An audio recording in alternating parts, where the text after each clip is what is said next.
Welcome to the Fantasy Aceball podcast. This is your host, Tim Kanak. You can find me on X at Fantasy Aceball. You can also find my written work over on Fantasy Pros if you want to check that out. Some of the articles have begun to be released post-editing. I've sent everything in a couple weeks ago, and then because they were not releasing baseball content basically until the football playoffs began. They didn't want to start releasing baseball stuff basically until some people started checking out of football. There's no point to release any of this until some people start moving on to the next sport here. So some of the things are starting to get released on Fantasy Pros right now. Some of my position rankings and my overall fScores article is out now on Fantasy Pros. And then also we have the new medium. If you're watching this on YouTube, you can find it at the Tim Kanak on the YouTube. And if you're watching on YouTube, you can see I'm not by myself. I got me partner here, Raymond Atherton. What's up, Raymond? How you doing? Dude? Post vid. He's alive. He made it. Post vid. Yeah, I made it longer than most of the planet. I've never had it before. Yeah, how did you go 5 years without getting it? That's like a minor miracle that you avoided this for this long. That's pretty amazing. Yeah, I don't know. I'm wore a mask, and then I worked from home basically for the last 3 years, so that's helped. Stay away. It's like, is it you have a biosuit, don't you? No. Somewhere.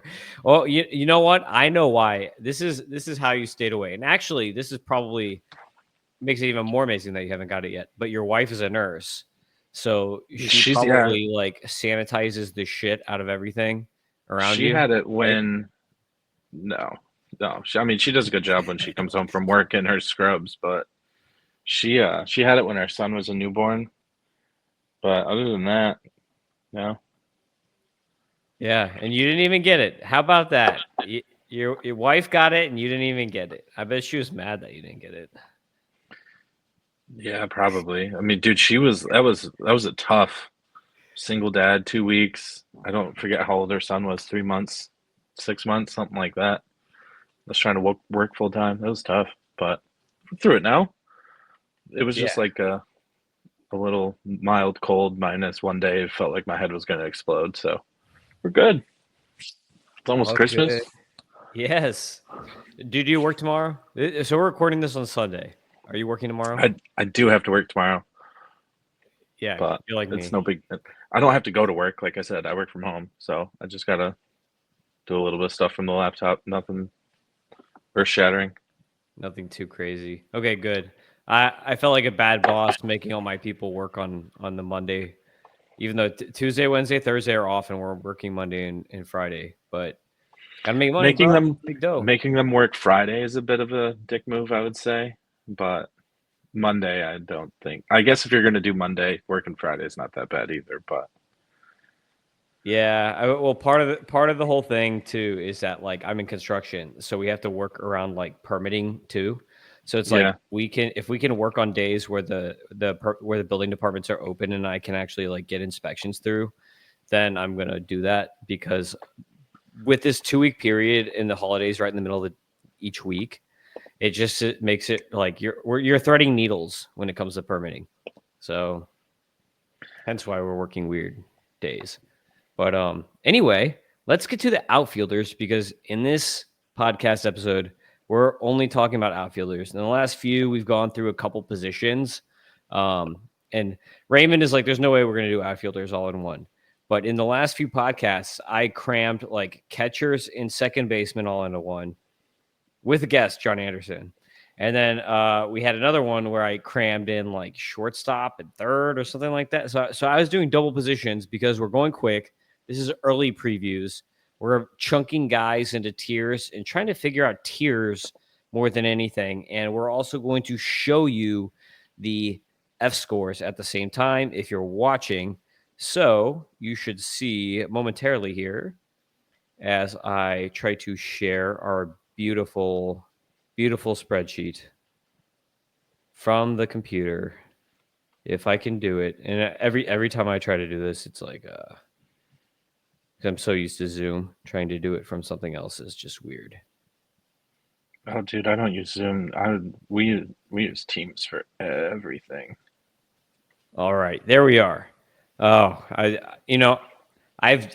because I have used Zoom so much for stuff. Like when I use Teams now, it's just like I don't know, can't figure it out. And all my computers are Macs, so it's like Teams does not really want to work great Oh, on true Mac. that. Mm-hmm. So you can see the beautiful spreadsheet in front of us now if you are watching on the YouTube. And you can see that Shohei Otani, right? He's not an outfielder, and I do this every time. And Raymond every year is like, you've got utility in outfield, but it is what it is because Why did I'm not I going was to thinking do about that. a podcast on four dudes or whatever. I was thinking about that today. Most other people just put it with catcher because it's the easiest position to cover. Yeah, I mean, the thing is, like, look, if Otani was going to play in the field, it would be as an outfielder. Didn't he do that his first year? He played like a little bit of right field or something. The year that the year before they made the rule where he could stay in the lineup, he played enough right field that he qualified like 3/4 or 80% of the way through the season. So here's my where I'm going to fall back on it is Otani. Like, who are the big utility guys this year? We got Otani, we've got Ozuna, we have JD JD, Martinez. Like, these guys are all guys that used to be outfielders, right? Byron Buxton was a util last year. Like, all of these guys used to be outfielders. And the weird thing is, I had somebody like, "Oh, Matt McClain isn't second base eligible. He's utility." And I'm just like, the only reason he's utility is because he didn't play last year. I can't remember who was telling me this. I was like, the only reason he's utility is because he didn't play last year. He's gonna get second base eligibility, like 5 or 10 games into the season or whatever, depending on whatever system you're playing on. So, like, there's Matt McClain is not going to be a DH. Sorry, he's second base. So I don't mind doing most it this way, but most sites will default him to a position too. Like you don't just because you miss a whole year, you don't just not have a position now. except Like Otnu, I've got him in a couple Otnu leagues, and he's util only right that's now. why I said most sites, but I think even them still like Well, that'll be 5 games. The good thing about Otnu is it's 5 games for a position. It's like Yahoo yes, a little bit. Like, CBS it'll is be the five same way, games only. or at least my CBS league is 5 games. I don't know what their standard is. I'd be super pissed if I had to wait 20 games or something like that for Matt McClain to get eligibility at a position that is like He his plays. That primary is his position. default position. Yeah, I feel like this is so dumb. So thankfully, I don't have to deal with that on like a site where it's 20. I don't know. I haven't looked at NFBC yet to see how where they have McClain, if they have him at second base or util only. I haven't done a DC yet, but I always like that'd to be pull really that dope up. if he's util. Yeah, look it up. Look it up while we've got the chart up, and see if you can find that out because that would really make me mad. But you can see here that Shohei Otani has an F score of 165, which is just completely insane. This Is year, this is just for him as a hitter, but what right? yeah, yes, this is just for him as a hitter, and I'm doing pitchers. I've already done him. He's a top 25 or 30 starter too for me. So yeah, this is just his hitting. And it's insane that he's this good, but he's 65% better than your average player. And the second best F score in all of baseball is Aaron Judge, who's a 155. So he's 11% worse between the number one and the number two players.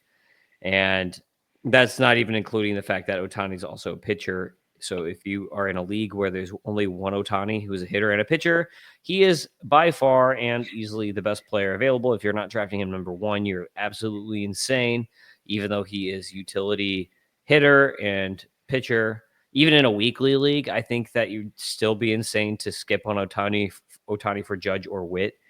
And if you pick first and you do not pick Otani, Judge, or Witt this year, in my opinion, you're crazy. And the way that I'm drafting Raymond, I don't know about you, but I'm going Otani 1, Witt 2, Judge 3. I don't know if you've thought about your top 3, but that's the way that I'm doing it this year. I think Witt is my number one. You could talk me into Otani in a daily league. But in terms of maximizing his value, like in a weekly league, I don't think I want to lock up util and like only get one or the other, most likely hitter, because you're never not going to start him as a hitter. But I just like Witt too much, and I've never had him in fantasy, so that probably contributes to that a little bit. But especially like the steals are going to come down, you got to think, and then he had shoulder surgery at the end of last year, so like there's enough there that just give me Witt. I can lock up shortstop. I can bank 20, 40, 30, 50, whatever it's going to be, and move on. Yeah, I get that. I don't know if you want to wait. The thing too is shortstop is probably the best position this year. I haven't done my normal like breakdown that I usually do of like what position is the strongest by fScore, but of the positions that I have completed, I'm pretty sure that shortstop's going to be number one. Unlike your, if you when I say that, I'm saying it as like you take it divided by 12, like your top 12 guys, right? Starting, or your top guys, yeah, your starters. I think the average fScore of your starters, whether it's 12 or 15 team league and shortstop, is going to be better than like a 3 outfield league where you do your top 36. If you do a 5 outfield league versus shortstop, then it might change it. But then if you have a shortstop and a middle infielder, then I think it might change it back again. You know what I mean? So those are the two positions that are going to be the strongest. Third base and second base are the weakest. Second base is like pretty crap. Besides catcher, catcher is obviously like always the worst. But like second and third are kind of rough, in my opinion, this year. But like shortstop is super strong. It's up there with outfielders. So I think just finishing up on this like top thing. So you and I are both on the on the train. Then that Judge it should be like the third choice out of those three, right?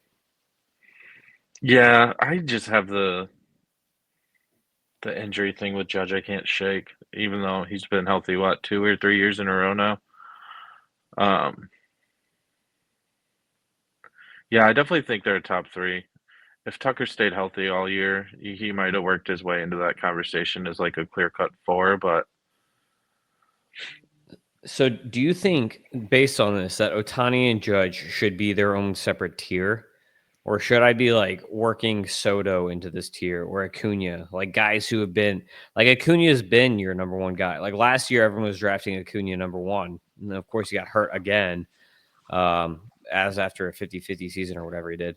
No, he wasn't 50-50. He was what, 40-40 or 46, something like that? 40-70? 40? Yeah. 40, 40, yeah. 60? He was like 40-60 or something, and Ohtani was like 50-50. So I mean, like, can Acuna do that again? Yeah, but remember last time he tore an ACL, the season he came back was not the best, and it was the season after that where he was really good.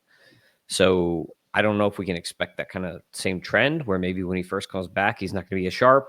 Kind of makes sense that would be the case, which is why I have Soto ahead of Acuna, because Soto, you know, he was really cranking. He's going to see a power downtick because he's getting out of Yankee Stadium. There's gonna be a power downtick, and if the Mets, and I think it's almost a foregone conclusion at this point that Alonso is going to be a Met again, because like all the other teams that needed a first baseman already got one, and he's just like sitting out there. He's probably gonna get a crappy contract, like a Christian Walker contract, even though he's way younger. Which should be probably considered crap because he should probably be getting like a 6-year deal or something like that based on his age. But because he has no leverage anymore, he has like no negotiating leverage. So the Mets will probably just sign him for like a Christian Walker contract, I think. Don't you think? I could see him getting like something like the hitter version of the Blake Snell deal, like a high AAV, like 3 for 95 with opt-outs or something like that. Like short term, he could get back into the market if he wanted. Acuna went 43.72, by the way. And that's right. Yes, I think Soto is a clear tier down from those two because there's just not going to be the stolen base edge. And also, the power is not going to be there as much now because I could see. I mean, he hit. Ballpark. Yeah, but I mean, power is not his calling card anyways. It's not like he's Aaron Judge, but So much of his value comes from, yeah, he hit 41 last year. I'll take the under. Um, so much of his value comes from on base skills, walks, and the, you know, not hits in a traditional 5x5 format. Yeah. So I would take those two over him, and then like he's still a great OBP player or a points league player. Like I think he probably belongs in that tier in a points league, but definitely not in Roto. I might take Soto ahead of Witt in a points league. Yeah, Witt seems to fall unnecessarily far in points, but yeah, this a couple years ago, his plate skills were not really there, but they're developing. Like he had pretty good plate skills last year. I'll So tell you, I got Soto fifth overall in a startup dynasty league with OBP last year. I couldn't believe it. yeah, that he should be. I mean, yeah, I think he's a top 4 at worst in points, probably top 3. I think he works ahead of Witt and maybe Judge in points. Like I might pick him if you're in a weekly points. I'm probably picking him second to Otani. I think no matter what type of league I'm in, I'm going Otani, just because he's so good. And as long as you get one Otani, if it's two Otanis, then it changes the equation a little bit. But if there's a one, Right. any league, the one Otani, I You got think. to diversify the portfolio. Mm-hmm. All right, so Soto. We're looking at this next tier now. Soto, Acuna, Tucker. Do you think Corbin Carroll did enough in the second half to work his way back into this tier, or is that just the tier? Soto, Acuna, Tucker, and then tier. Like, what do you think? Does Corbin Carroll did he do enough in the second half to work his way back? Jordan doesn't get steals. Is he good enough of a hitter to be with these other guys who are going to provide you other stats? And then like Mookie, another guy, like Mookie got hurt at the end of the last year, and he wasn't as good when he came back. Like, what do you think about these guys? Because a bunch of these guys are still like first rounders, right? Like Carroll, Jordan, Betts. We even have J. Rod and Tatis we could work in here. But like, where does this tier end? Last year, I ended this tier, I think, at Tatis, but I almost think that this is maybe 2 tiers. And like, I almost wanted to think like Soto, Acuna, and Tucker are one, like a different tier, and then Carroll, Jordan, Betts, J. Rod, and Tatis are like the next tier. Like, what do you think about that? I kind of want to classify them by hitter type rather than like I want to put Soto, Jordan together and then like keep Acuna, Tucker, Carroll, Julio, Tatis together. But Well, that's just because you no, I you're know. when you're picking them, you're like, okay, Right. what's my type going to be? Like you're going for a Right. build. So, I but think because I they're think like, if you have to say this player is on the same level as this other player, do you right. think that like I'm getting those there. other guys deserve to be on the same level as them? I think you draw the line at Tucker. Yeah. I think his weird mystery injury from hell derailed what would have been a career year for him. Um, and then I there's watched still that a lot video of so many question. times. There's still a lot of question marks with, I guess you could call them question marks or inconsistencies with Carroll and Julio and Tatis. I'd probably draw the next line under Tatis, but like I think there's a clear step down when you get to Schwarber and Jazz. Yeah, I I agree. think because like my thing this year, you asked if I had the one pick. I want to pick 10 through 12 in 10 team leagues. I want to get Julio and Tatis at the turn. Yeah, I mean, Or well, or look, this is just or outfield, and we're right, already 10 deep. You know what I mean? or Gunner at 8 and Tatis at 14 or whatever. Like J Ram. I, yeah. Mm-hmm. Yeah, because he's going to fall a little bit because he doesn't because of the Josh Naylor trade. They're going to start spinning the no lineup protection narrative again, and he's going to be a second round pick for no reason. Yeah, Vlad Freeman. Right. Like I want to pick in the back I don't want to pick any earlier than 8th, I don't think, because there's so much. Jackson Churio, who we'll get to, like, I think he's a surefire top of the second round pick. Yeah. So last year in these like Kentucky Derby style drafts, I was always trying to pick like 6, 7, 8. Like, no, I wanted to be right in the middle. I wanted like 6, 7, 8 because I was all in the Mookie Betts train. Unfortunately, got hurt in the second half, right? So it kind of backfired on me. But like, I wanted Mookie everywhere, and so I was like, okay, give me like 6, 7, 8 because I know he's gonna fall there, and then it'll come back to me, and I'll get like an Ellie. I was like trying to get like Mookie Ellie was like a perfect thing I was going for last year.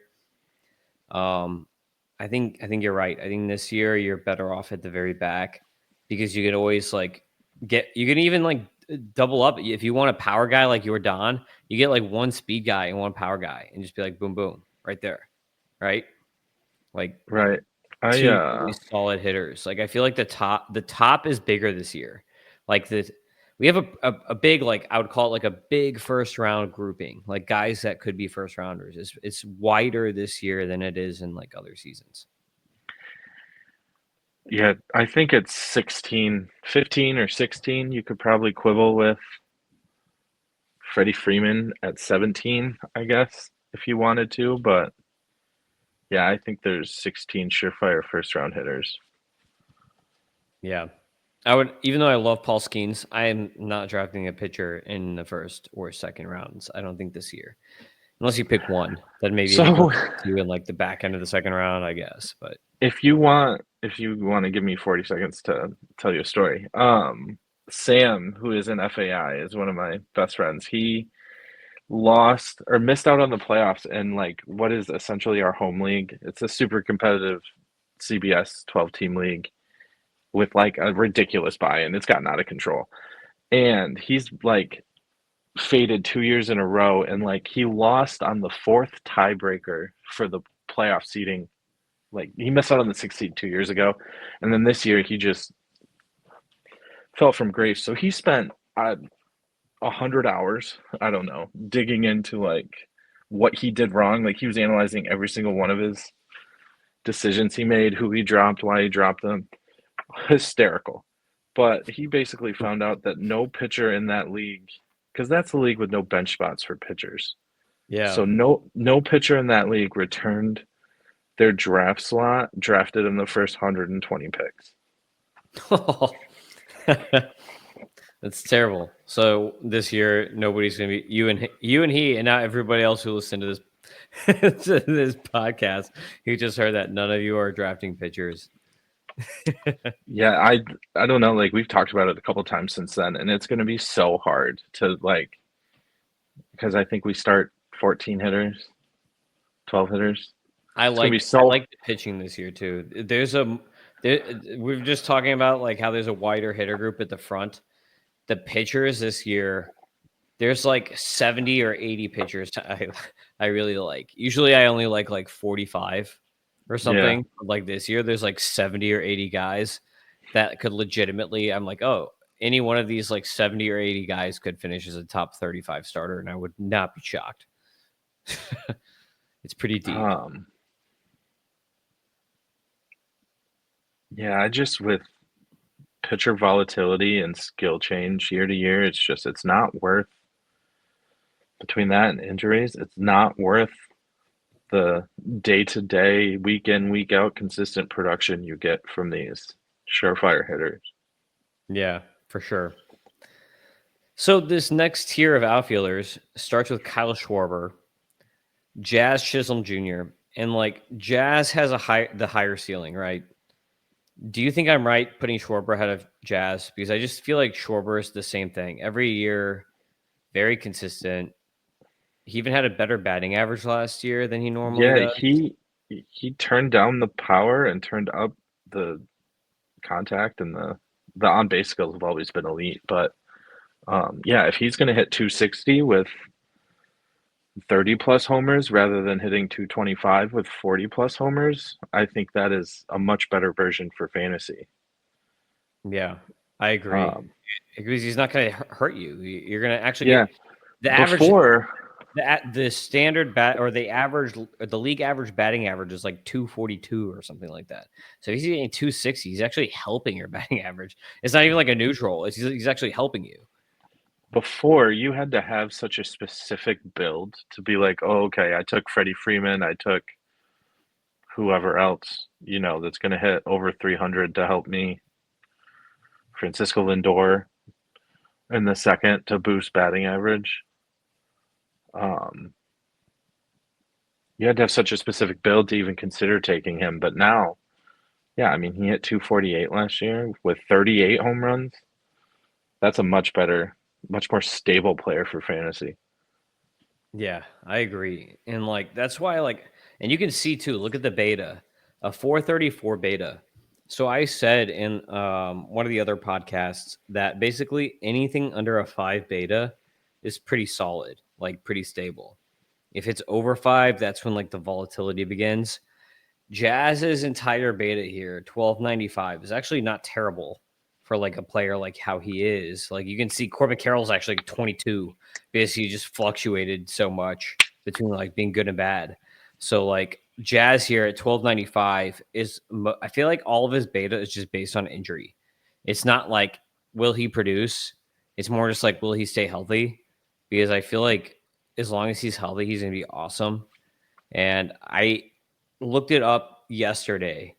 When he was on the Yankees, Raymond, he only played 43 games or something for the Yankees, but he had 11 bombs and 18 steals or something like that in 43 games for the Yankees. So he just completely destroyed as a member of the Yankees. So I think it's possible if Jazz stays healthy all year that he returns first round value. I could easily see him out producing J-Rod or Carroll or any Tatis, guys in that next tier above, if he can stay healthy. What do you think? Yeah, I think part of his beta has to be park factors are included in that as well, right? The beta is just all based on WRC plus. So basically Oh, that's just WRC pluses. But um, obviously going to a better park is going to increase his WRC plus just naturally because he's going to hit better. right. But the park factors you are in F power. There's a home run park factor built into that, and then the total F score and future F score have regular standard across the board park factors of offense involved. So I don't know if he could return first round value, but I think that says more about everyone else in the first round than it does him. Um, I guess if he had his 99th percentile outcome, it's absolutely possible he could go 40-40. Like he has the skills to do that, right? I So, think I think 30-50 would be more right. he was 20-40 this year even, and he was hurt. He I just had missed it up. time. Yeah, he went Yeah, he missed time to get 24-40. He went yeah. 24-40 in 147 games. So yeah, you're probably right. 30-50 is more realistic, but excuse me. I think he'd settle in more like the top of the second round than actual first round, but if he goes 30-50, that's Bobby Witt stuff. So, Yeah. Well, this is the other awesome thing about Jazz this year is he's going to have third base position eligibility and outfield. And I was just talking about how third base sucks. And imagine if the Yankees trade for Arenado, and then he picks Jazz up can be second. playing second. So he would have second, third, and outfield. And second and third are the worst positions. That would be That's so that would just be OP. perfect. Yeah, that's a chef's kiss. Mwah. You love that if he can stay healthy and keep those position eligibilities. That's just fire right there. So there's a His little cherry on top for Jazz. his early ADP is at the bottom of the third round, like 35 on the Oh, nose. dude, I'm drafting him over that for sure. I'm going to be getting a lot of Jazz shares this year, I think. What do you think about our next guy here, Lawrence Butler? I bet you're shocked that I have him over Langford and Chorio because when I did his F score, this is a dude that I probably I had him around here, right? I had him hovering around that Rosarena, Reynolds, Trout stuff originally, and then once I put his F score in, I'm like, up, up, up, up. Oh, better than James Wood. Okay, up, up, up. Oh, like I just kept moving him up. So like when I put his score in, like I was not expecting him to rate this high in my rankings. But he was awesome last year, and the underlying metrics really support it. That's like the one thing. Like I watched him. I have zero shares of him in Dynasty. Like I knew he was a prospect, but he was super volatile. But like he really came into his own, and I was not really expecting that. He really became a very, very good player, and all the underlying metrics actually support what he did last year, and that was the biggest shock to me. Yeah, I have a couple. Like, I couldn't believe this guy was higher than Churio and why am I blanking? Langford. All I could think of was Evan Carter there for a second. Wrong Rangers outfielder. Yeah. But yeah, Butler and Cruz definitely caught me off guard. Yeah. But no, dude, like he went 18, 20 in 70 games or something. Yeah. I mean, if you extrapolate that, is he going to go 40-40? I don't think so. Like you can see actually against Jazz. Oh, Yes, I'm an idiot. It was 125 games. 125 games. That makes more sense. I was going to say against Jazz, you can see he has like similar power to Jazz with a little bit less speed. So I think maybe he could probably go 30-30. Like I think that especially in a minor league ballpark, like depending on how the park factors in that park play, like I would not be surprised if Lawrence Butler is 30-30 next year. Yeah, I could see it. I had him at one point my first year in NLI and dropped him. That sucks. Yeah, sad. I don't even think he's a keeper in that league though. Well, maybe he is. Maybe someone got him cheap last year. But I don't think he was kept the year before. Just off the top of my noggin. But yeah, dude, it all looks legit under the hood. There's a little bit of swing and miss stuff that could be better, but everything else is elite. Yeah. I mean, a 91 plate skills is not bad. That means he did, yeah, like you said, he's going to strike out a little bit, but it's not bad. There's a lot worse. Like, even like, look at Julio. Julio's an 80. So his plate skills are actually rated better than J-Rod's. So, O'Neal Cruz. This is a guy that you're usually really high on, and I'm not. So I can understand why maybe he surprised you here. But you can see, like, he's all just look at this the power and speed here. Whereas, like, he has subpar contact ability and subpar plate skills, which is why he's so volatile. Like, if he could just if he could get both of these to league average, if he could just hit league average, contact rates and then strike out at a league average, then you've got just a superstar here. You know what I mean? So like that's really what's holding it back is just like let's try to swing out of your shoes a little less here, O'Neal, and just make some try to work on making more consistent quality contact. Yeah, I just to be clear, I wasn't complaining that he was too low. I think he's too high, honestly. I just don't know. There needs to be like a marked skill change in order to reach the potential of the speed and the power that we all keep falling in love with. Like, I don't know that there's much more than 25 ceiling, if you want to call it that, like until he figures out the play discipline. Like the fact that he hit 260 last year is mind-boggling to me. Yeah, well, he's also fast, so he's got to run stuff out that other guys can't. But 34% K rate, dude. Yeah. No, sorry, 34% whiff rate, 30% K rate. 30%. Those are both woof. Just keep this in mind. He's entering the peak. Next year is his age 26 season, so he's starting to enter his peak. He's going to have a few years here where he's like getting straight into that peak of his career. So we could see a nice jump here in production because like on my age curve chart, like this is 26 is like the magic year. That's like the best year for any year. Like going from 25 to 26 is like the jump off year. So let's see if it happens for him. The one this thing year. I did want to look up is because he lost all of 2023 to that knee injury, right? Yeah, All he had but one. He missed a whole year. Was that a knee injury? I couldn't remember what the injury was, but he did miss yeah, a I whole year. think he tore it sliding into home, stepping on home, something like that. He had 10 steals in August. So like if he got healthier as the season went on, and it's not out of the realm of possibility that he just puts up an Ellie season next year. And we're talking about him as a first rounder. Yeah, He I had mean, almost half of his steals in one month.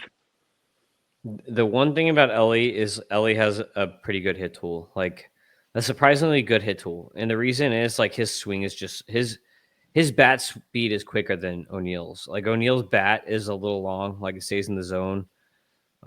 It's just like a little slower. So Ellie's bat is a bit quicker than O'Neill's, which is why he can get around on it quite a bit more. Even though they're both just like humongous dudes, like he's just got quicker hands. So Base his hit tool is pretty much like average, I think, for Ellie. Baseball Savant has O'Neill's bat speed in the 100th percentile, but that just means he Oh, swings really fucking hard. yeah, yeah, exactly. But I think the problem is that his hands aren't as quick. Like Right. when I watch him, I What wasn't did looking at it from like a meter perspective, but like when I watch him, I just see like his bat seems to be longer than like Ellie's, which is like a quicker, shorter swing. what if what if I told you Ellie and O'Neill hit 259 last year? Nah, did they? Yeah, That's funny. That's funny. That reminds me of who was it who hit like 242 like every year? that dude for the A's. Yeah, Uh who was it? Lawrence, no, not Lawrence Butler. Gosh. It was 252 like Yeah, three yes, years in a the same row. batting average 3 years in a row. I can't remember who it was either. Uh, all right, I want to so say Jesus Luzardo, but that's not it. no, that wasn't it. So you would have O'Neal down further though. Where would you have him? Like, would you have him under like James Wood, under Riley Green? Like, where are you sticking him here? I would have him under Merrill, I think. But just with the massive caveat that like if that August trend continues, he's going to be a fucking first rounder. Yeah, I mean, two completely different players between Merrill and O'Neal. So like Merrill's hit tool is insane, which you could see when we get down to him in fScores. But like, so next we have White Langford and Jackson Chorio back to back here. They're very similar as far as fScores, right? Like the big difference is Chorio's hit tool is a little bit better, and his plate skills are significantly worse than Langford's. They have the same exact future fScore of 126. Chorio's 2 years younger, right? So like I think looking at these two back to back, I love White Langford, but I think if I'm in a categories league, I'm gonna pick Jackson Chorio ahead of him, but just by smidgen. And then if I'm in a points league, I'm picking Langford ahead of Chorio. What do you That's think fair. about that? I think I want to argue with like the ranking of your tiers, but the way you have them, I think that there should be a tier under Butler, and then Cruz, Langford, Churio, So, Duran. well, the reason I don't have a million tiers too at the same time, but the reason I have it this way is I think it's entirely possible that Chorio or Langford outperforms Jazz or Schwarber, right? And O'Neal Cruz could outperform Jazz, but I think it would like I think that the possibility of their ultimate range of outcome of like favorability is so close that it's hard to separate them in a tier. But I don't know. Maybe I should. You might be right Then on that. maybe we should. I think there's a clear line between Jazz and Butler. Then maybe we should put the third tier in between Oh, Jazz and Butler. that makes sense because I think like Butler Butler and Langford starts Trio the are 2020 with upside tier. yeah. I think I agree with that. So then Because when we get to like Duran and Wood, I think that they belong in the same tier, right? yeah, I think they all. honestly, I think Wood, Langford, Churio, Butler, like all these guys are like. I think that tier should go all the way to Merrill. Like I think Green belongs in Yeah. that tier. I think Merrill belongs in that tier. The only thing that pushes Green back is his dude. And He just this is the thing refuses to too. run. He just refuses to run. Well, does he or does Hinch not let him run? Because they're like Hinch is a pretty sabermetrically inclined manager, so Like he's that could not be part of it. slow. No, he's not. That's why he has a 73 speed, right? Like it's not that he's stealing bags. That's the reason his speed isn't like a 60 in the 60s is because I mean like even look at Schwarber. Schwarber has a 69 speed, but Schwarber still steals bags. Like Schwarber usually steals like 6 to 8 bags every year. But like Riley Green has foot speed. So like the speed metric is a part of it's foot speed and then also stolen bases all kind of like combined into one category. So but yeah, like look at Green and Merrill, dude. 115 contacts. Like both those guys are your average hitters. So like, what do you think about this though? Do you think I'm right having? I know you're a Tigers fan, right? But like, I have Riley Green one spot ahead of Jackson Merrill. If you're in a draft and you have to choose one of them, are you choosing Green ahead of Merrill? Or are you picking Merrill No, just because of like, I'm taking Merrill every time. is it the stadium? I just think the ceiling's higher. Like Green is, I think it's pretty well established. He's going to get less than 5 steals a year. Like, and Yeah, I don't know, dude. Like I Jackson think it has Merrill just more went power 20. potential though. Like Jackson I Merrill would, just went 24-16 as a what was it as a 21-year-old yeah. and hit 290. Like Riley's never done that.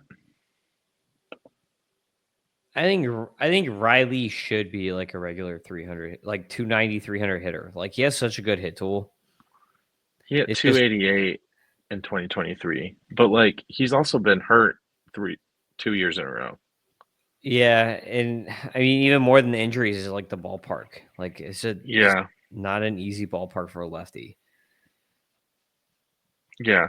I mean that's gonna cap his ceiling for sure. Maybe he's another one who gets a big jump in a points league, but like I don't know. You, His OPS was no, still 8. Dude, I mean like they're almost identical. Just Merrill has 20 steal upside, and Riley is nowhere close to that. I think you're right though. I think gun to head, I'm probably going Merrill ahead of Green. I If I had heard a draft. I heard the CBS guys talking about like speed is the one thing that's there throughout the draft. Like I haven't done a mock draft yet, but they basically said at every point in the draft you can find speed if you want So do it. you have Duran too high then? Should James Wood be ahead of Jaron Duran? No, that's not what I was going at, but like I just think that speed can be the tiebreaker, I guess is where I was going. Like if I'm deciding between Merrill and Green, it might depend on do I need 12 extra Two steals steals. Yeah. I or think do they're I both think I gonna hit. need 15 extra batting points? Yeah, I think they're gonna hit for about the same average. I just Well, think dude, I've been looking at both of their Merrill hit 292 last year, Green hit 288. Merrill's OPS was 826, Green's was 827. Like they're the exact same hitter. yeah, Green hit 26 home runs, Merrill hit 24. Like except Merrill doesn't have to deal with a crappy ballpark, and he has not had the injury history and if with you're a in a little bit league of extra. where you play positional outfields, left, center, right, Merrill plays center field, which getting 25 homers out of your center fielder is pretty big. Yeah, I think Riley Green could hit 30 bombs, so like he's got the power in there to be a 30. Even in Comerica, I think I agree with you. He was really frustrated when he got hurt last year. Mm-hmm. How many games did he end up missing? He played in 137 games. Like one of his goals for last year, he said was to not get hurt, and he did. And drove him crazy. But so I want to get to Duran because like everybody in this tier is like younger except Duran, who's actually like older than what people think because he didn't debut until he was like 25. holy shit, he's 28. Yeah, he's 28. You So just watch me learn that live. yeah. Yeah. So do you think like no yeah, now you know that. Like do you think that like if you had to pick Duran or Wood and Wood. you didn't care about you're just it's so early in the draft you're not even thinking about okay I need steals right now. You're picking Wood. Yeah, I think he's a first rounder next year. Like I offered the Booze Cruise guys an FAI, Painter and Job and something else for Wood, and they turned it down. I think he's like the sky's the limit, and he might be in that 1-2 turn next year. And I Yeah. don't think I don't think Durant's ceiling is that high. No, I don't think so either. So then we have this little glob here, right? This is a fun little glob. We've got O'Neal Cruz in the mix here, but we've got Lawrence Butler, Wyatt Langford, Jackson Chorio, James Wood. Would you order them that same way? No, I'd put O'Neal last. No, I mean not including O'Neal. Just like But if we're just looking at Butler, these four guys right here, Butler, Langford, Chorio, Wood. I think I'd put Churio first. I know it takes a little bit of projection, but the second half he had the skill set, the pedigree, the plate discipline. I think in a dynasty league I'm there, but if you're looking at 1 year, Straight redraft. Butler's got him on every single skill as far on my fScores. And Butler is a little older, a little more mature, and he's going to be playing in a minor league ballpark. Like, he's going to be playing in a minor league ballpark next year. I get it. Like I said, the Churio one was the like I said earlier, I was gonna quabble with the order in which you had these guys ranked, but I think this is a fine tier. Yeah. Like I think if anything, you might kick Riley Green out of it just because that there's these guys are all 2020 ish, give or take, who you're Yeah. talking about, and then just Riley Green's a 4 or a 5 in this steal department. He kind of goes Yeah. more with Ozuna and Santander in that regard. But I think he's young enough that there's enough upside. Like you said, he could hit 300, hit 30 home runs, score That, 100 runs. well, that's part of it, right? Like when I think of Ozuna and Santander, I'm not thinking of Riley. Like I think Riley Green is significantly better than those guys. You know what I mean? And he's young enough that he has higher upside. Like we I know think he's he's gonna better be better. too, but like I think some part of what makes him good, I think he might be a better real life baseball player than a better fantasy baseball player, and he's still a pretty good fantasy baseball player. Like, don't get me wrong, he's not a top 60 outfielder by any means, but I just think that there's a defined ceiling to him as a player, which is fine. Yeah. Don't get me I wrong, but well, look, he's 24 still. Like we don't know what he could grow into. You know what I mean? Like I think like do you think he ever hits you're 40 right. home runs? Like what He, does his 99th percentile outcome look like? well, if he was in Yankee Stadium, I'd say yeah, he No, probably. no. If he's a Tiger for his career, then maybe not. Maybe just he's a 130 100 guy like or like at least like 90 30 90 guy, you know what I mean? With 5 steals very consistently. I think he Hits can do that 315. during his peak. I think like when he hits those peak seasons, like he could have a season where he just goes off. Like, you know what I mean? I Yeah, don't know if he's that's I fair. don't know if I he'll ever just be an I don't know if he'll ever be an MVP, but he's gonna be one of these guys like Matt Holliday, who's just like awesome for like 10 years, like really, really good for like 10 years. Like you're just like, okay, Matt Holliday is great. But like you never think that Matt Holliday is the best player in in the league in baseball in any one year. You know what I mean? But like every year, it's just like, oh, Matt Holliday is awesome over and over and over again for 10 years. So I think that's right. kind of, Just I when I'm think parsing how he's going to be. yeah, when I'm just parsing out this tier, like James Wood could hit 40 home runs, O'Neal Cruz could go 20-70, like we just talked about. Jarren Duran could go 25-50. Like he couldn't do that. So No, but look how consistent he is. I feel like right.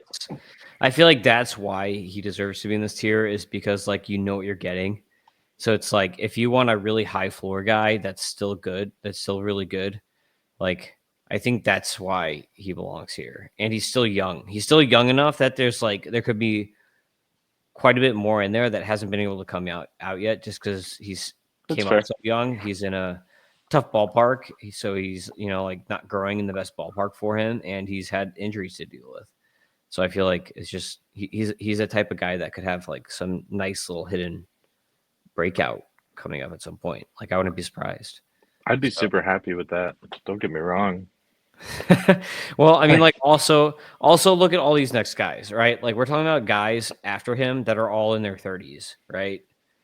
So like the next guys we're talking about here are Marcell Ozuna, Anthony Santander, who hasn't signed yet. So like part of his value might be where he goes. Spencer Steer, who's like like we've talked about him already before in the last couple. We were talking about him before the show. Yeah. We talk about him more than we should. Well, it's because he's just a weird player, because like he's good and like he puts up a lot of counting stats and you're like, oh, how does Spencer Steer do all this with just like average to slightly above average under the hood metrics every year? And he's just carried by hitting high up in a good lineup in a really good ballpark and having multi-position eligibility and playing every day, never getting hurt.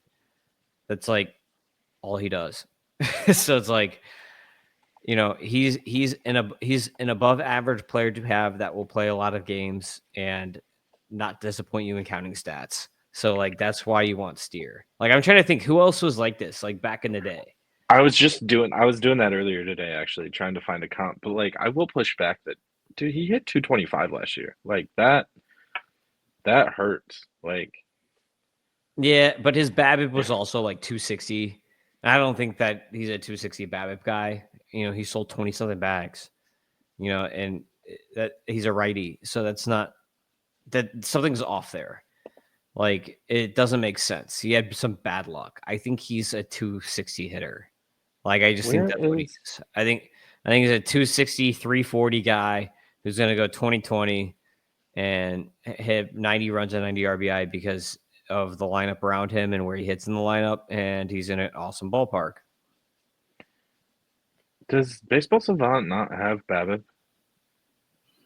I'm not sure. That's why I usually use Fangraphs and then go to Savant for certain stats, but most of the time I use Fangraphs because Fangraphs has a lot of the sabermetric statistics now that you can throw board. His XBA was 235. I feel like that's probably pretty BABIP driven. Yeah, it predicts to be. I don't use X batting average at all. I basically, what I'll do when I'm trying to determine someone's batting average is I'm going to look at their BABIP. I'm going to look at their career BABIP against the BABIP that they had that season, because BABIP is something that's always going to regress to the mean. And that batting average is going to pull up or down with the BABIP, right? So, like, if you're a career 310 BABIP guy and you had a season with a 260 BABIP, then you're going to more or less kind of guesstimate that batting average is going to go up around 50 points or something, unless something significantly changed. Like, unless all of a sudden someone did something, like they're striking out way more or way less because their bat speed changed or something like that.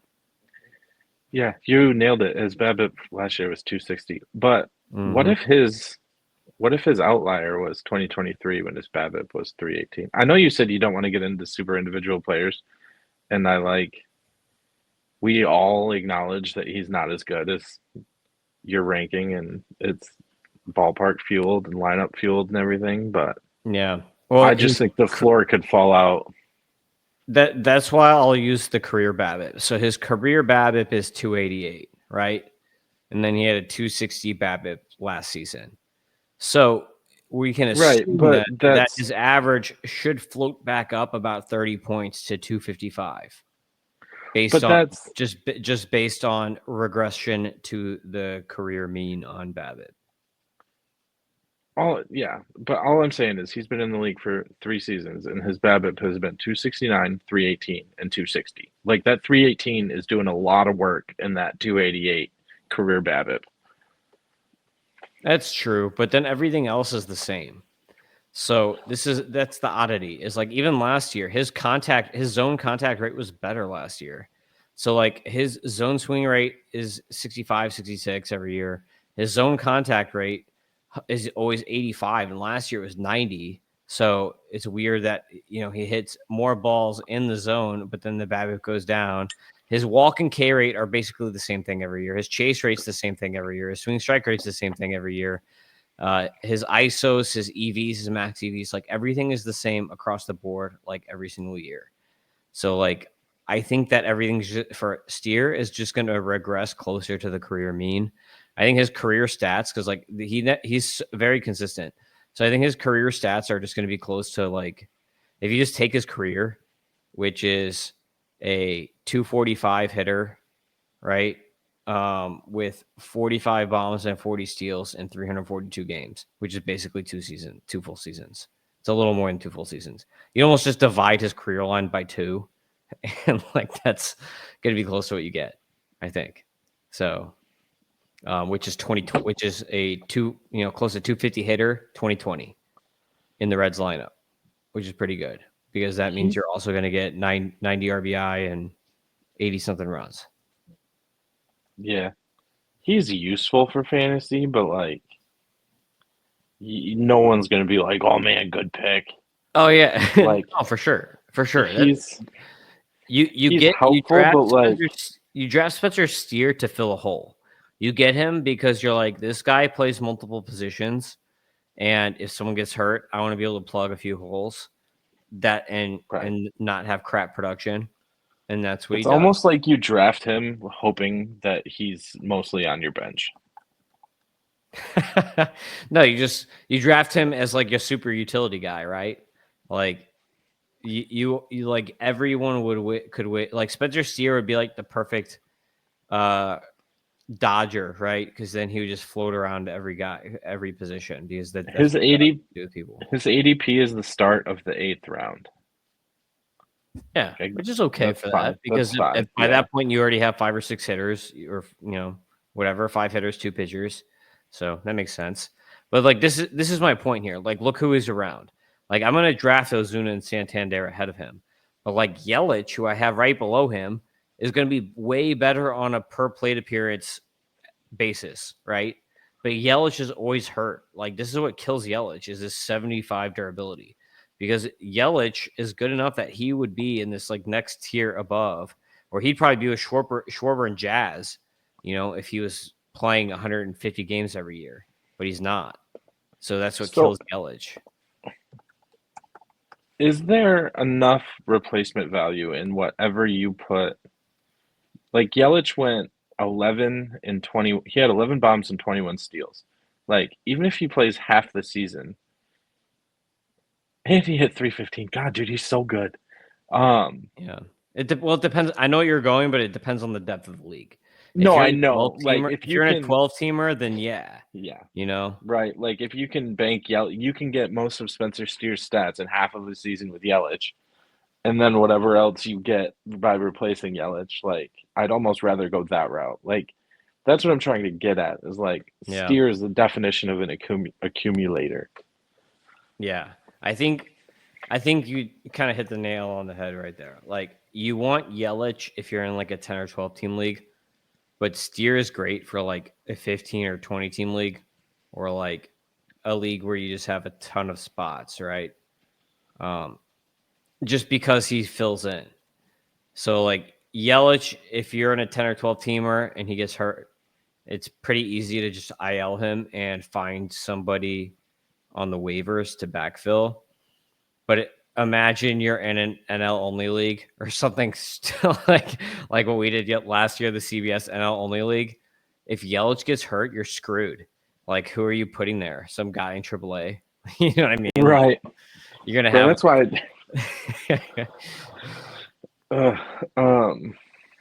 No, I get it. It's just like Yeah.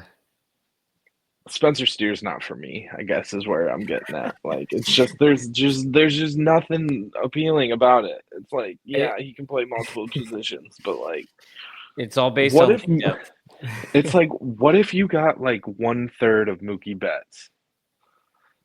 Like, yeah, okay, that's You all know right, I what? guess. You know what? I'm ballsy, so I'm gonna. Even though Steer has the better fScore, I'm gonna put Yelich ahead of him, and Well, dude, so like I'm gonna definitely put Rooker ahead of him. I'm moving Rooker ahead of Yelich here too at the same time because I like Rooker. I actually really like Rooker for this year. Talking about hitting in a minor league ballpark. This is a guy right. with mad power who's going to be hitting in a minor league ballpark. So They said he's going to pick up outfield eligibility pretty quickly too. Like he's going to be util only to start the season, but he's the one who has the clearest spot to outfield eligibility. So he's going to be the one, especially in your 12 teamers, that I target to get. He might fall a little bit with that util. Here's a good question for you. Are you going to take Ozuna or Rooker first? Because Ozuna has the Braves. Ozuna's got the Braves lineup around him, right? So, like, he's going to bank RBI like nothing else. But Rooker has, I think, a lot more potential. He's got speed. He's got more power potential. He's going to have a minor league ballpark. He might play in the outfield, like you just said. So, which way you go? With all the problems the A's have, I feel like their offense is not anywhere near the top of the list. Like, do you remember when they were scoring? They scored 20 runs 5 times last year or something insane like that. 3 times, like the difference in the lineup factors is not enough for me to take Ozuna over Rooker. Like he's gonna pick up outfield eligibility in 2 or 3 weeks, so that gets him out of your util spot. Like he's younger. Yeah, I agree with you. That's why we're doing this live. I need you to talk sense to me. The heck was I gonna say? You have some guys down here that are criminally too low. Look, I didn't fully rank this out yet. I just put the fScores in and started moving. I wasn't really looking at the names. I was just looking at the numbers when I was gonna tell you, rather than just leaving park factors blank when you do it this early, maybe you should just do like average and see where they rank out, and then you can just go up or down from there.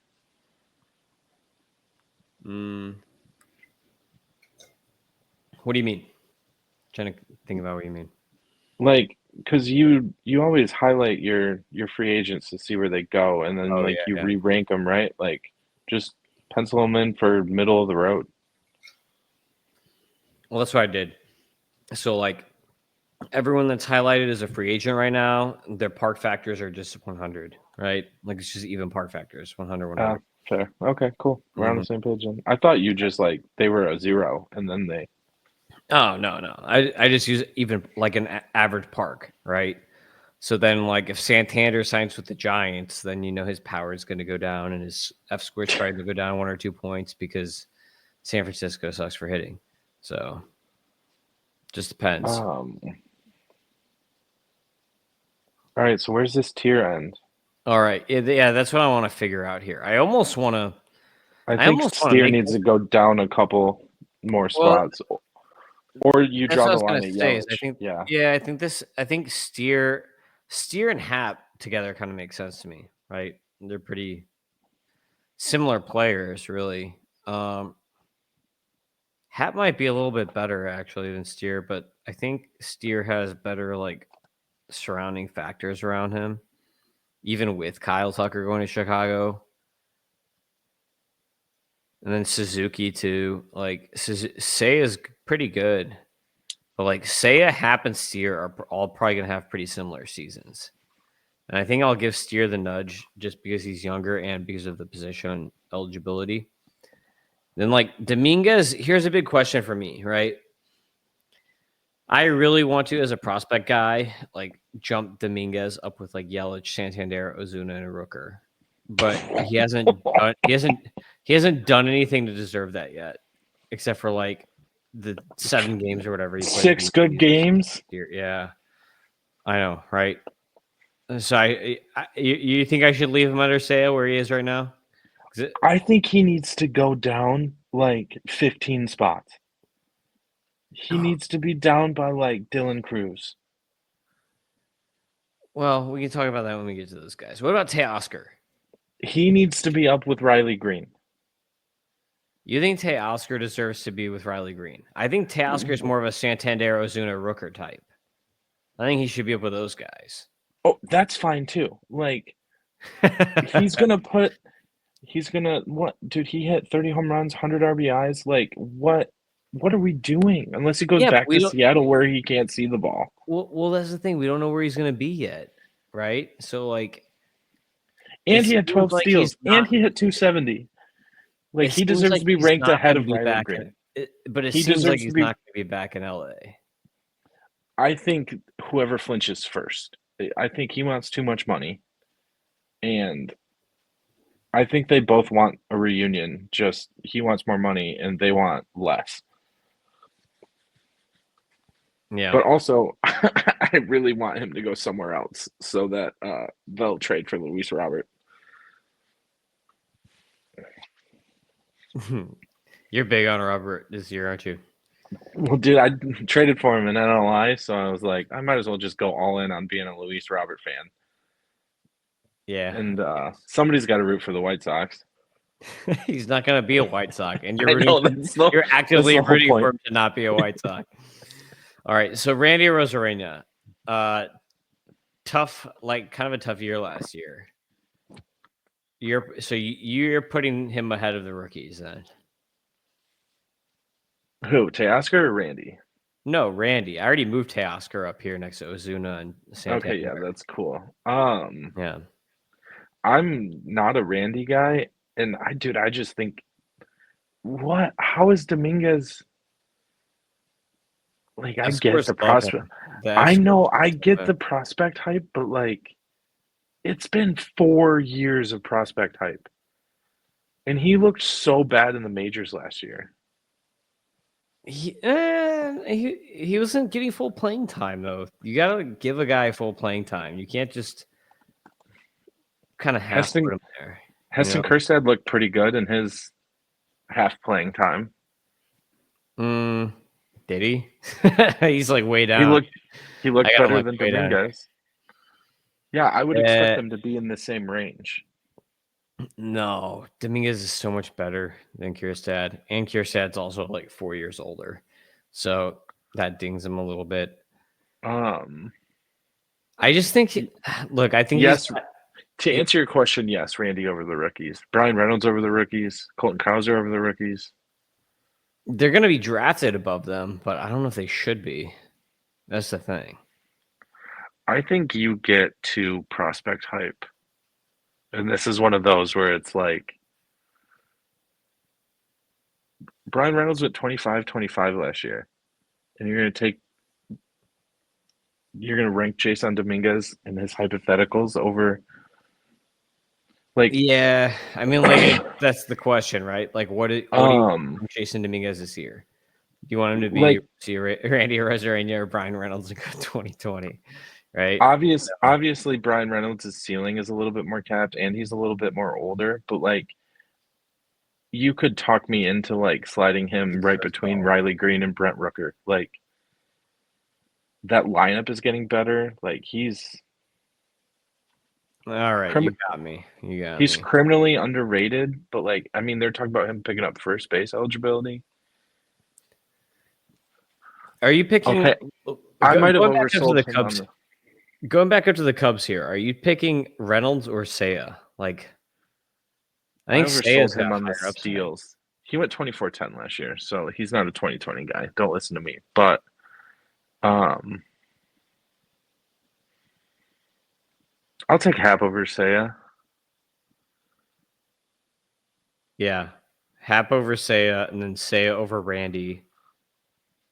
Partially because Randy's in Seattle now. Partially because his hit tool is getting worse.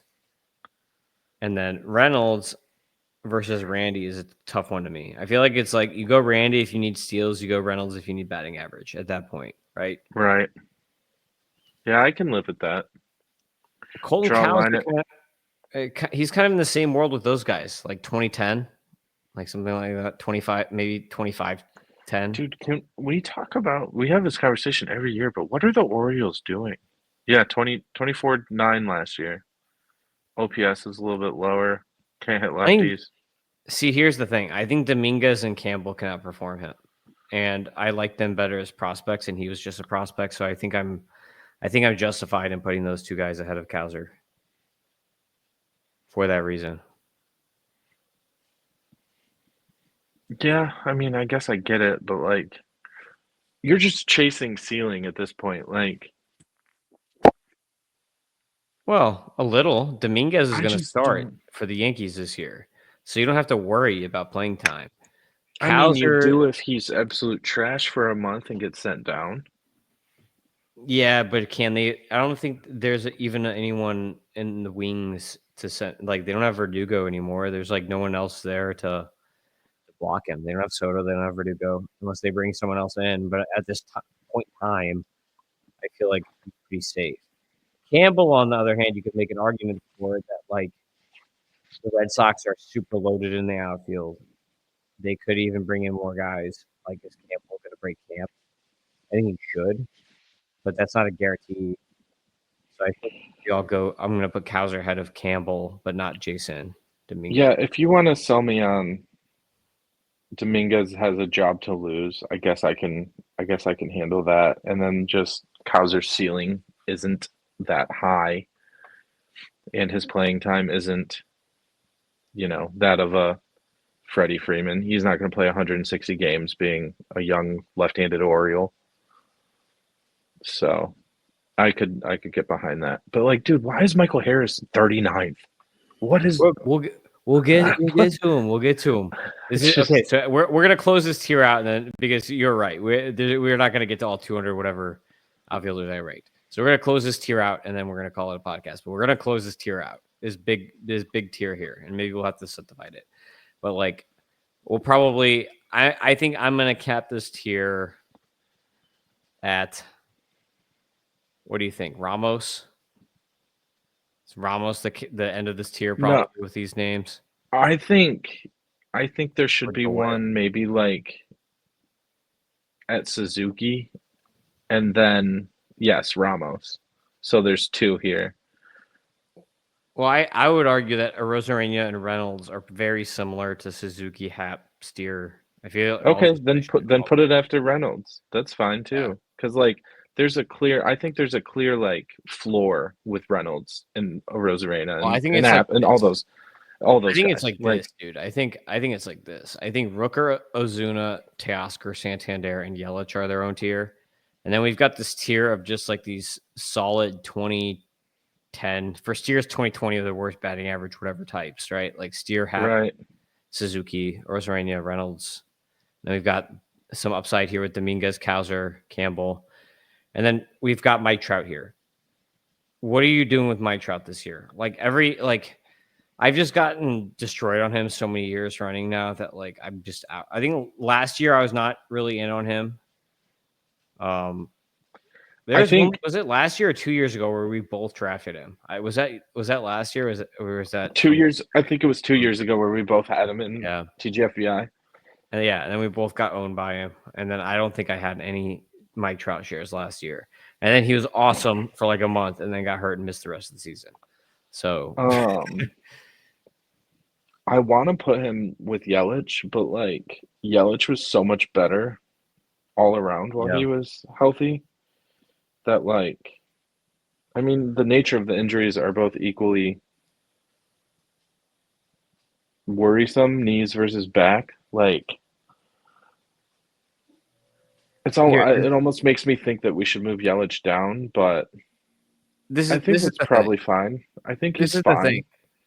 Are you He drafting Seiya Suzuki or Mike Trout?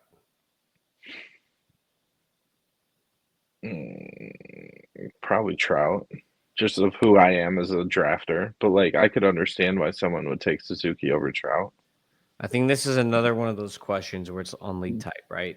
Like But if like you're in me, a 12-team league, you're just or yeah. 10-team league, you're just gonna go Trout. But if you're in a 15, if you're an NLI, if you're in a 20-team league, and you're gonna pick Brian Reynolds ahead of Trout. I think if you're in NLI, Yeah, wouldn't you pick yeah, Brian Reynolds ahead of Mike Trout? yeah. Dude, I actually have been working on NLI rankings, and Mike Trout isn't even on my spreadsheet yet. I think because of that, for that reason, I'll put Mike Trout right here next to Dominguez because I think here's where you get to risk. You're like, okay, do I want the Right. young risk or do I want the guy who although is amazing when he plays, but he's always hurt. So it's like But like I the feel like batting average where you want. fell through the floor with Trout last year. Yeah, I Like think that was kind of a mirage though because I think it other was than because hitting he solo was hitting shots, so many. Yeah, he was hitting so many fly balls that's why his batting average was down. He's only played for like 6 weeks, and it's like if he just had 6 weeks of bombs, so it's like that's why it's like Kyle Schwarber syndrome going on with Mike Trout. It's like too many dude, fly balls. if you pace out 600 plate appearances for him last year, he was on a 50-30 pace. That's bananas. Yeah. All right. I said Yelich was so much better than him, but Yelich just played 3 times as much as he did. Yeah. Well, Yelich has also been healthier. Like even though they've both been hurt a lot the last few years, Yelich has been has generally like been. healthier, yeah.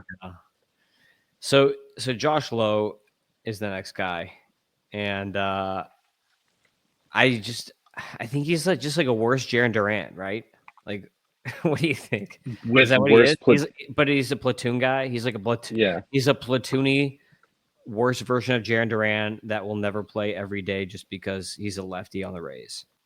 Yeah, I think he's a guy who could benefit big time from a trade. But where he stands currently, I think you have him properly ranked. Yeah, I think so too. I'd be just because he's not a full-time guy. Like if he was on another team, then And he's another one with shoddy health track record. So it's not like he could play 160 games if they would let him. He's hurt a lot too.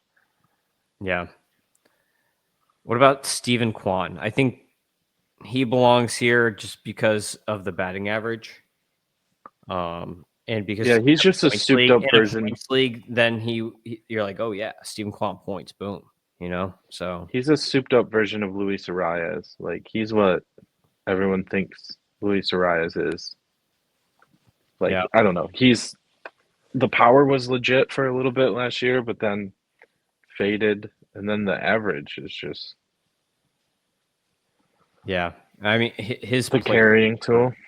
Well, yeah, Araya. The difference is Araya is more hit tool, and Kwan is more plate discipline. He's just like a super points league, like Yandy Diaz without the power, without the ground Right. power, without the Yeah, being. dude, in a points league, he should be like 2 tiers higher. Yeah, I don't know. Like, I feel like in a points league, you want him like right around Brian Reynolds. I feel like he and Brian Reynolds like pair together like a fine wine and cheese. Yeah, that's not too bad. I don't.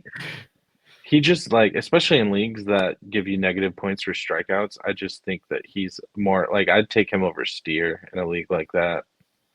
That's all I was going for. Yeah, Like he could go all the way up to that Yelich area for me, but yeah. we're talking Roto. Yep. Well, we're talking combining everything. This is like a utilitarian ranking, more or less, and then you can move guys around as you see fit. But the general idea is to get guys within a range, and then Right. depending on your league type, you can move them around from that range. So this is your boy, Lou Bob. He's fine. If he gets traded, I think you could argue he should be a little bit higher, but you Yeah, should have Leafs. like an F uh mental health, and Luis Roberts would be 0 because he plays for the White Sox, dragging him all the way down here, like to this is a proper ranking for him. Like it Yeah, like that picture of Miguel Vargas just looking all disheveled after he got traded to the White Sox. Like this sucks. Baseball's not fun anymore. yeah. So I don't think I want any White Sox. No, I don't either. I want nothing to do with them. And they traded Crochet, so there's like no It reason just to have a White Sox.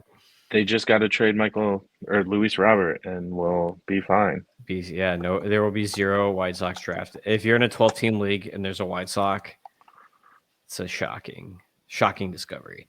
Michael Harris. This is the one that you wanted to talk about. This is a guy where, like, I feel like there should be more speed. I don't know what's going on, dude. Like, I always thought he was going to be like a 25-25 type, but I think he's more of just a Brian Reynolds. Like, don't you? And the difference is he gets hurt. I feel like he's just really good batting average, 25 bombs, 10 steals, but he gets hurt. I guess he had 16 bombs, 10 steals, 264, 722 OPS. He was just so hot down the stretch. Like Yeah. Well, I mean, I he's definitely have him too low though. Like, I'll tell you this. Like, I'm gonna take him ahead of Mike Trout. I'm gonna take him ahead of Dominguez, but I just don't know if I would take him ahead of Brian Reynolds because I feel like he has a he higher had ceiling. He has a higher ceiling than Reynolds, but like he just gets hurt. And where's he gonna hit next year? Does he hit 7th or 8th again? that's the thing that brings him down. He hit 316 with 8 bombs and 2 steals in September last year. 923 OPS. Like that might be fueling a lot of my like he finally broke out hype, but like maybe he's more, I don't know. I think No, he could I hit think 30. I think he could hit 30 home runs in 25. I don't think that's outside yeah. the realm of possibility. This is the thing. I think the injuries kind of like have kind of hide what his actual potential is. I think you're right. I think he should be up in this tier.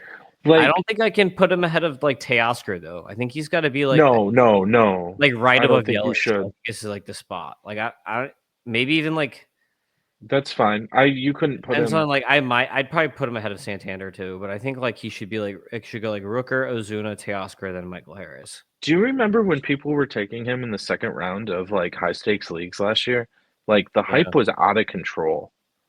And so I think there's some fatigue there and like that's pushing him down a little too far. And then the last time I was on, we talked about how like I'm in on every Brave this year. Like Yeah. I think that whole team rebounds and I there's a chance he doesn't bat seventh, eighth, or ninth. Like he batted towards the top of that lineup so much last year that maybe Albies gets the Acuna and boot. Albies were out though. I hope he's better than Albies, so Yeah, and he should be second, but especially like with the skill sets, like Albies just like as he ages, he profiles so much more as like a 5 or 6 hitter. Like yeah. like he's just selling out for power. Yeah, I think that's a good spot for him. Okay, so last year we have Ramos. What do you think? Are you drafting Ramos or Lubob? I really like Ramos. Lou Like, Bob, you talk about ballpark yeah, factors just tanking someone's ceiling.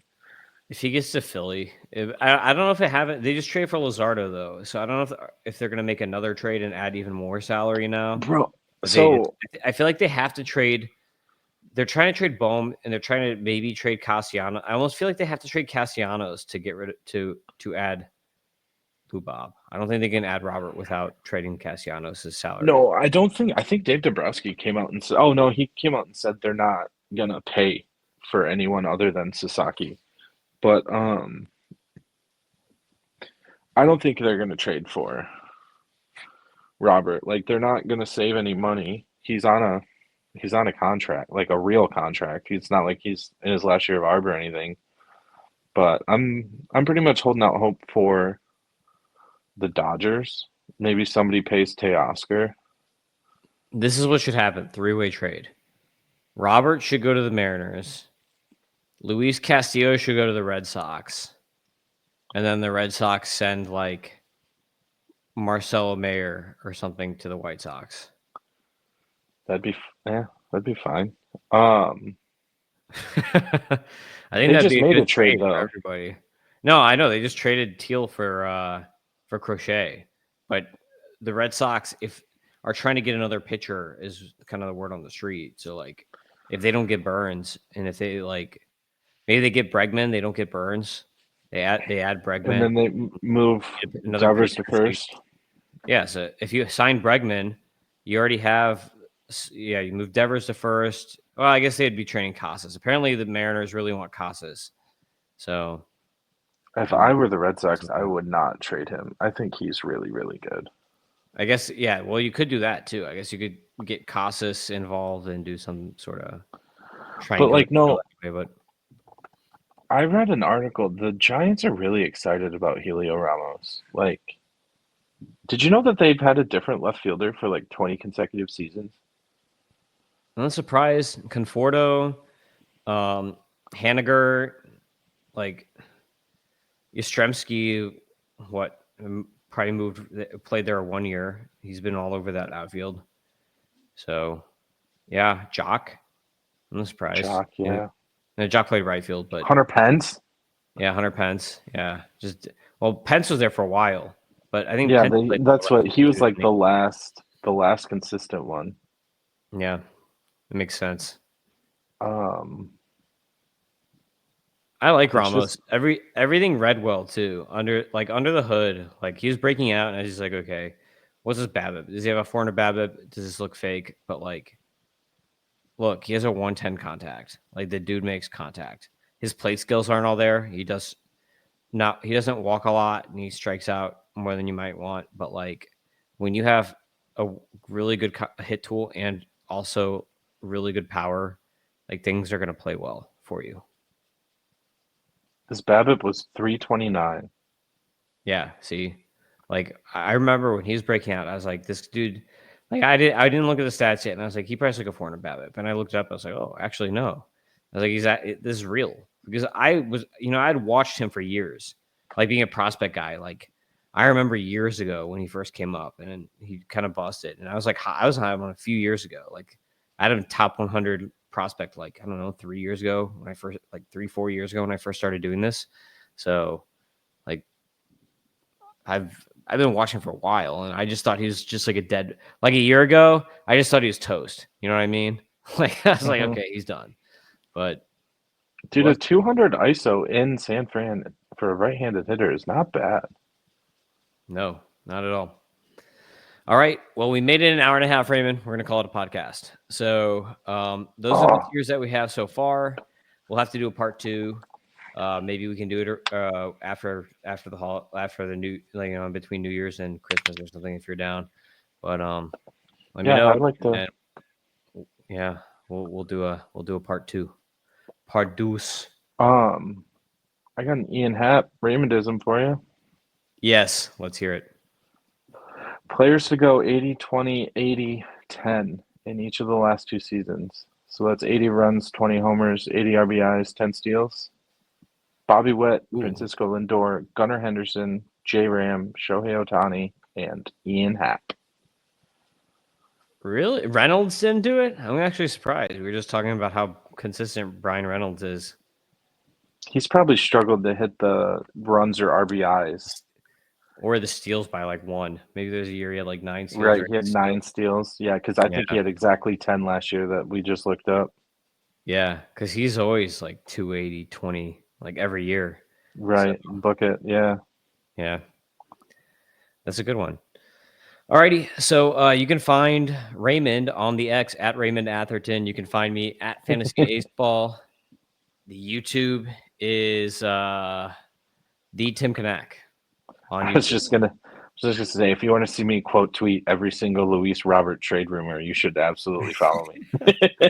Yes, yeah, it's happening. You're just rooting for the trade, no matter where he goes. Watch, he's gonna go to a team that's worse for him somehow.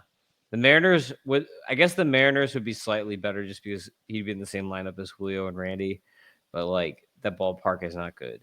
So I don't know. San Francisco, net better, maybe. I guess probably because of the lineup, but I'm kind of like, so many people have came out and said something about how they hate hitting in Seattle that I'm kind of scared. Like, what if Julio's struggles are kind of just because of the batter's eye? Like, I mean, it's the only place he's played, so like he really has nothing, Right. But it very well could be. I think he's so good that's why like he was outperforming it. But it's pretty obvious that like people struggle there. Like all you have to do is look at the track record of them bringing players in, how bad they were when they were there. Look at Eugenio Suarez. Suarez went there. Suarez was really good for the Reds. Went to Seattle, was bad. Then went to the Diamondbacks and then broke out. Teoscar did the same thing. I don't know. Watch Jorge Polanco's a free agent.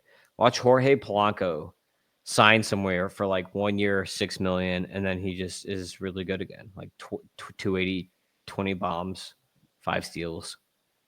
So you never know. Right. And I would say something about Tampa too, but sounds like they're not going to be playing at home for a few years. Oh, Tampa's ballpark is going to be so good for the hitters. Basically, their Steinbrenner Field is a mirror of Yankee Stadium. Just a little bit smaller, right? Mm-hmm. Yeah. So That's like, going to be actually, awesome. we're just talking smack on Josh Lowe, but maybe if he's healthy, he'll actually be pretty good because he's a lefty. Junior Caminero to the moon. Oh yeah. All right, that's a pod. Peace out. See you next time.